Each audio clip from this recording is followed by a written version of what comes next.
एक रात जब संजना अपने कमरे में बैठकर सोशल मीडिया पर व्यस्त थी, तभी बाहर से हल्की हल्की कराहने की आवाज आई। पहले तो उसने ध्यान नहीं दिया, लेकिन जब काफी देर तक आवाज आती रही तो वह झुंझलाते हुए कमरे से बाहर आई।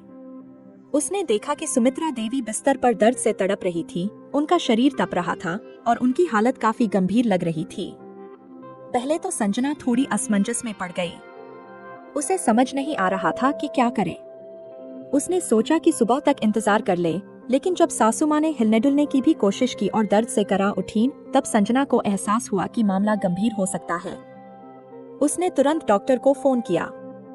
कुछ ही देर में डॉक्टर आ गए और उन्होंने बताया कि यदि थोड़ी और देर हो जाती तो स्थिति और भी गंभीर हो सकती थी। डॉक्टर के जाने के बाद संजना सासू माँ के पास बैठी और उन्हें पहली बार ध्यान से देखा। उनकी झुर्रियों भरी आंखों में अब भी ममता झलक रही थी, लेकिन कमजोरी भी साफ दिख रही थी। इस घटना ने संजना के मन में गहरी हलचल मचा दी। उसने पहली बार खुद से पूछा, क्या मैं सही कर रही हूँ? क्या सच में घर के काम इतने बेकार हैं, जितना मैं समझती थी? क्या परिवार की देखभाल करना सिर्फ सासू माँ की जिम्मेदारी है? उस रात संजना को नींद नहीं आई। वह सासू माँ के सिरहाने बैठी रही और उनके माथे पर ठंडी पट्टी रखती रही। पहली बार उसने अपने अहंकार को पीछे छोड़कर किसी और के लिए कुछ किया। सुबह जब सुमित्रा देवी की आंखें खुली तो उन्होंने संजना को अपने पास बैठे देखा। उनकी आंखों में कृतज्ञता झलक रही थी। संजना को पहली बार अपने किए पर शर्मिंदगी महसूस हुई। उसने सासू माँ का हाथ थामा और धीरे से कहा, माँ जी, अब आप आराम करें, मैं आपके लिए चाय बना लाती हूँ।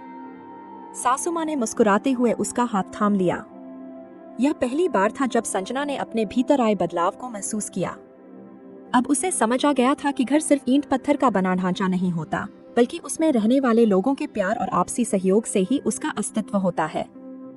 सुमित्रा देवी की तबीयत खराब होने के बाद संजना को मजबूरी में ही सही, लेकिन उनकी देखभाल करनी पड़ी।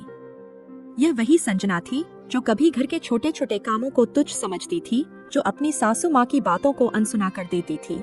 लेकिन अब हालात बदल चुके थे। पहली बार उसने अपने मन में घर के प्रति जिम्मेदारी का एहसास किया।